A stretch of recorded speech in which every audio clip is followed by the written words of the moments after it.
I just got done seeing an incredible performance in Times Square, and I'm here with the amazing Jordin Sparx.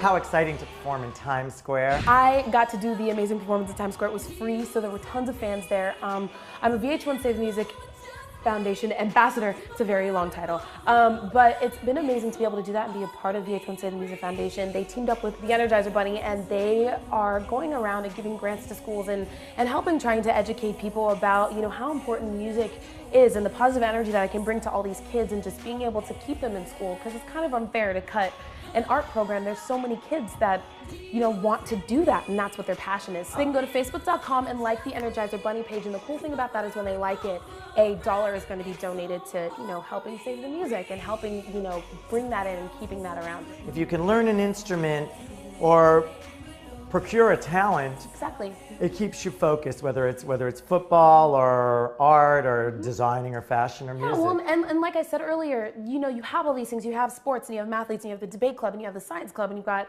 all these different things. And then for art to be cut, it's very unfair for the kids who, you know, are just like, that's what I want to do, and that's the thing that I want to go to. That's whether it's they just want an easy A or they really want to be able to discover and learn a different instrument. So for me, I'm super passionate about it because I found people that I'm still friends with and that I know I'll have a relationship with, and they taught me different things, going on school trips, going on choir trips and competitions, you know, teaching how to, you know, lose gracefully or win gracefully. Losing gracefully. It's just different things like that. It's different things that you can build and learn, and it definitely builds your character, any type of extracurricular activity, and just keeping kids focused and able to do something and something to focus on, and being able to just, you know, grow and finding a mentor and people that they can look up to as well.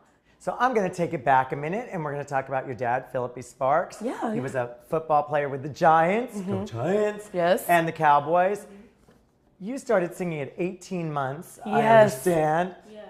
Did they ever encourage you to go into a more normal career? You know what? It wasn't until I was maybe 12 that I really kind of thought, okay, well, maybe I can actually do something with this. Because, you know, with kids and parents, like, whenever a kid does something, they're like, oh, sweetie, that's so great. So you kind of never know if they're like saying it because they want to make you feel good, or if they really believe that you can do something. My dad was always the advocate for that, though. He was always like, my baby's going to be a star, and she's going to sing, and you should listen to her sing. And so I was singing for every family gathering, every time there were friends over. Like, that's just what I did. You come from a biracial family. Mm-hmm. What's that like growing up in that situation? You know what? For me, actually, I had a super normal childhood. Like, I was never teased because of it. I guess the only thing that I could say is that in school pictures it'd be like, oh, well, there's Jordin. Like, you could always find me. Like, you could always find me. I was always taller and just a little bit darker than everybody else. But I had a really good childhood.